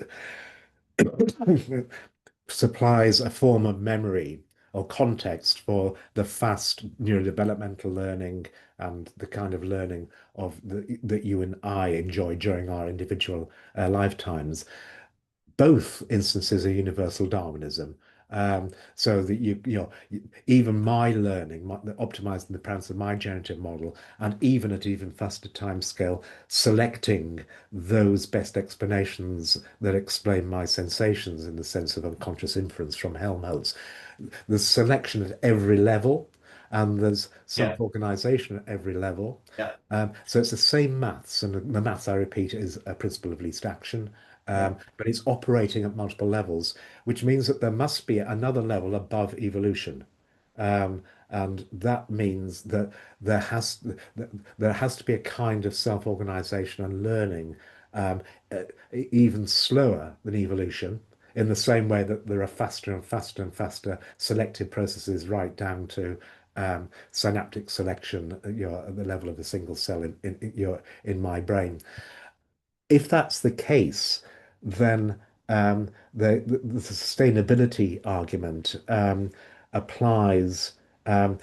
What is good is that which is sustainable, and there's always a context that can be sustained. So just to exist just to introduce this notion of scale invariance, sometimes known as scale freeness, in a network context, but I think scale invariance or conservation of the same laws of self-organization at different scales is a really useful thing to introduce. And you can work through the maths of this. And at each scale, of course, what is good is just that which is that which is most likely to occur. Mathematically, that's a marginal likelihood, also known as model evidence, for which the free energy provides a variational bound on. So this, if you like, is a scale-free application of the free energy principle that casts evolution as a particular kind of structure learning that can also be regarded as Bayesian model selection if you read adaptive fitness or marginal likelihood as as model evidence. So you're selecting the models of phenotypes that are most likely to be sampled in this particular context, environmental context. So the idea here is that there is an underlying principle, and the principle is universal Darwinism, but more simply thought of as selecting those things that are simply most likely to happen. So there is no design here, there is no strategy here at the different levels. And from that perspective, you can ask the reader the question: does evolution plan? Does the weather plan? Does Gaia plan? Does it have intentions? And I think we come back to your exchange with Alex. The answer is no. At different scales, the thing that's conserved is just the minimization of free energy or the maximization of marginal likelihood or model evidence. So this speaks to one of your questions about one of your exchanges about compositionality. So if evolution at a higher scale does not plan, it doesn't have strategies, it doesn't have intentions, what is collective intelligence then? And of course, you know the answer to that, but I'm just, sort of highlighting the distinction between selected processes, self-organization at higher scales, and the kind of collective intelligence of federated intelligence that you're appealing to, which is a composition of intelligent phenotypes that have intentions and have the ability to plan. Yeah. And I'll ask you this question. I don't expect an answer because you probably need to think about it. But does an organization in and of itself plan, or is somebody, the CEO, planning in dialogue? And the collective therefore acquires a certain intentional intelligence, a certain agentic intelligence. But the organization as such, at the scale at which you'd measure an organization in terms of its performance, in terms of its turnover, in terms of its employee number, in terms of its all the metrics that you would use, at that scale, is there any true intelligence, or is it just merely reflective? Is it just evolution? Is it just what could also, if you're an engineer, be described as controller's inference? So this is a question I'm asking myself, so I don't expect an answer. Yeah. It's a subtle issue. And it also links to that the challenge that you gave me around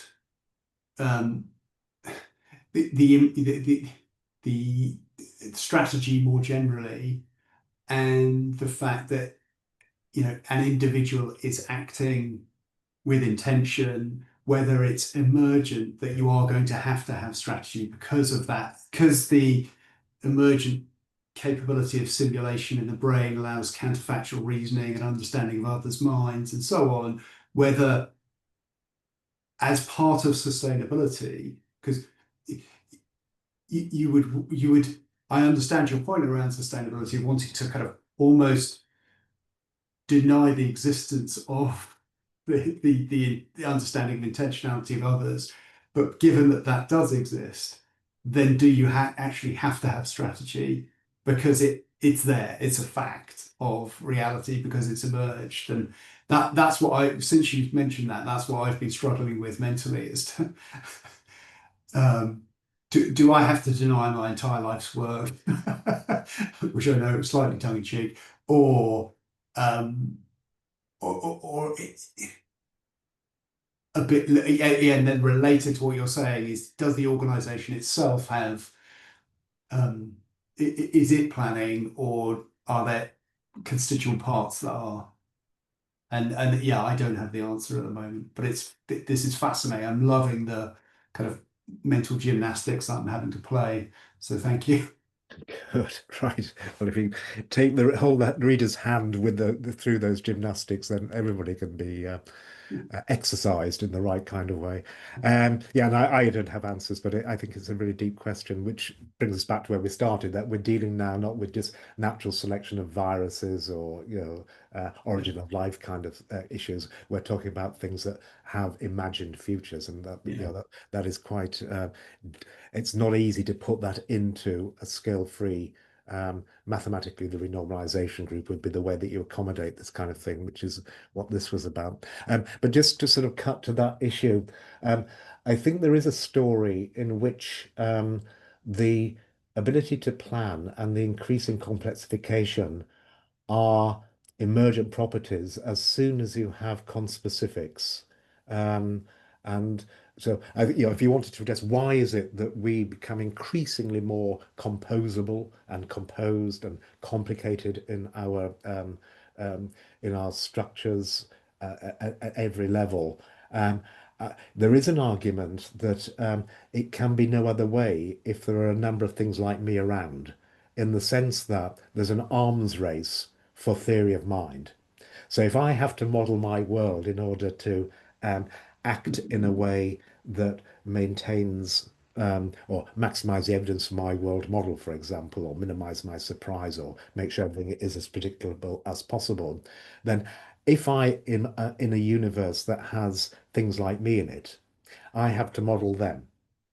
And of course, if they're like me, I have to model them modeling me. Yeah. So there's a sort of arms race now for sophisticated modeling, simply because there has been the emergence, and it could be a convergent evolution, um, to lots of phenotypes that are sufficiently similar that they start to have to model themselves. And from that emerges language, because the joint surprise minimizing, joint model evidence and maximizing, joint mutual predictability maximizing solution to having lots of things like me in my lived world is that we all come to share the same narrative and the same generative model. So if we come to share the same, sing from the same hymn sheet, I can understand you. I can predict you, you can predict me, and from that language will emerge. And in so doing, also increase naturally the complexity of a structural sort, simply now because we've got this kind of externalization, as you put it, in me through you. Yes. So I think there's part of the story as to why is it inevitable that if evolution creates a species, where a species by definition is an ensemble of similar phenotypes, is it inevitable that at some level, some kind of communication, collective intelligence must emerge, and that there will be a complexity arms race? I use the complexity arms race technically in the sense that the marginal likelihood or the adaptive fitness is equal to accuracy minus complexity. So as you have to model an increasingly complex world, the complexity is always chasing the accuracy. So as if you want to maintain the difference between the accuracy and the complexity, which is the marginal likelihood, then as you have more accurate accounts of a more complicated community, you necessarily have, complexity has to follow suit. So you can mathematically at least motivate a complexity arms race in order just to maintain the accuracy, to maintain the difference that is the marginal likelihood or the free energy. So there's one paper which sort of slightly which touches on that right at the end. And it's this paper on federated inference that is a very simple example of the emergence of language and communication when more than one system or phenotype shares the same generative model but sees different parts of the world. And its point is to try and say that language and communication and federated inference that ensues is an emergent property of natural selection just by rendering everything mutually predictable and colloquially or heuristically understandable. But technically, when you simulate this, you actually get this emergence of complexity of a particular sort. And I'll let you, if you want to read this paper, to see the kind of complexity that emerges from that. So this would be just a numerical study that you could reference in a footnote to say that it may be that from a purely from the pure point of view of natural selection, read as the selection of the most likely phenotypes, that the communication and language is inevitable at some point in evolution, and that this rests upon a particular kind of planned action that is, communication, for example, in talking or writing or and the like. Yeah, I won't speak to this one. I just put this up to remind myself that this notion of scale invariance gets into our world models, and that has some interesting implications in terms of, you were talking about memory and like, and I was trying to think, how could I cast these episodic and procedural aspects of memory in the context of inference, mathematically in the context of active inference, for example. And one way of doing that is to realize that our generative models, our world models, because they're good models of the lived world, and the lived world has this scale invariance, this separation of temporal timescales, our models have this as well, so that we have this separation of timescales in our heads. We have slow learning, fast inference, intermediate fluctuations in attention, and again, mathematically, you can express that in terms of the renormalization group, and that's what this paper was about in terms of scale-free active inference. One little technical thing, you use the word redundancy. I think you meant degeneracy. Um, the, the robustness you get from having many-to-one structure-function relationships, both in molecular biology and genomics, but also in cognitive neuroscience. There's just a subtle, but I think quite important distinction between having a degenerate architecture, which is good, that makes you robust to damage, and a redundant architecture, which is inefficient. Right. Yeah. This is me being pernickety, but if you could just do a spell check or a word, just substitute degeneracy for redundancy, then people like me will be well happy. Okay. This is something that was introduced by Jerry Edelman in the context of neuronal group selection, sort of applying universal Darwinism to neuronal circuits. So he borrowed the notion of degeneracy from genomics and evolutionary theory and applied it to neural networks as he understood them in terms of natural selection or neuronal group selection theory in the 80s. Yeah, nearly finished now. I just mentioned this because it did strike me that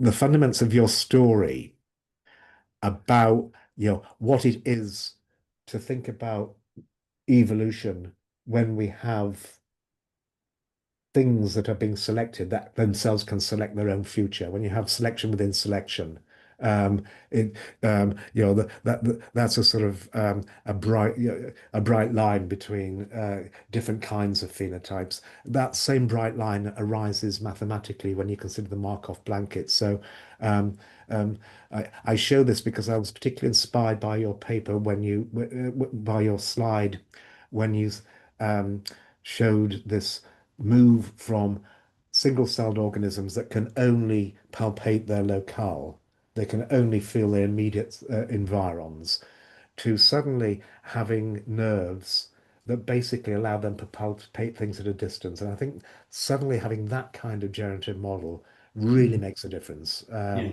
And mathematically, that difference means that you have to move away from this Markov blanket structure where you got active states on the inside, and the active states now um, can influence via nerve cells things a long way away.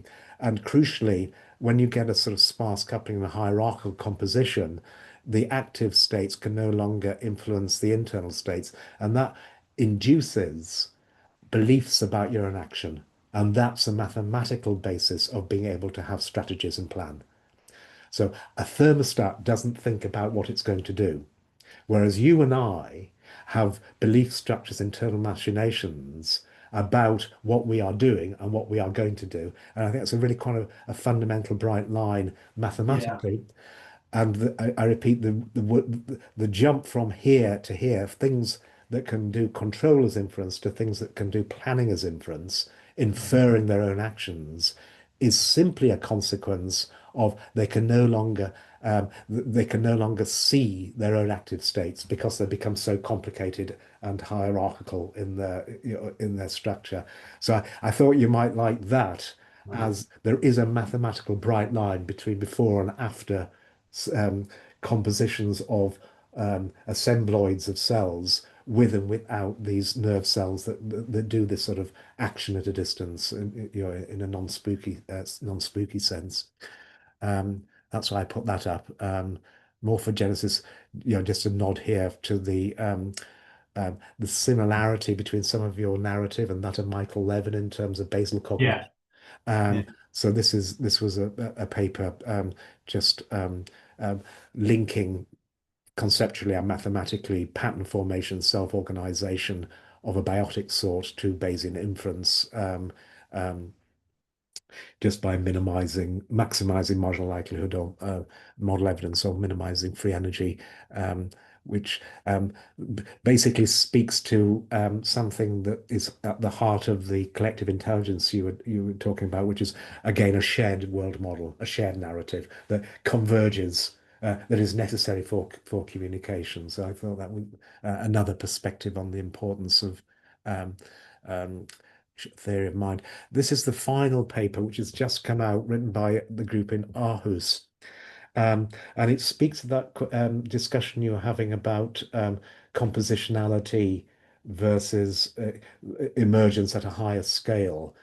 What they did here was actually quite interesting. They took a number of little active inference agents with one generative model, each equipped with its own Markov blanket or boundary, and then looked at the boundary of the collective of Markov blankets or agents, and then asked, does this superagent, does this collective act as if it had a generative model that was isomorphic with the individuals? And I think that's a resolution of the thing that you were wrestling with in conversation and earlier on in our feedback, that there could be the case where if the collective has a shared narrative and a shared set of social norms and a language, um, implicitly every member of the collective has a similar kind of world model.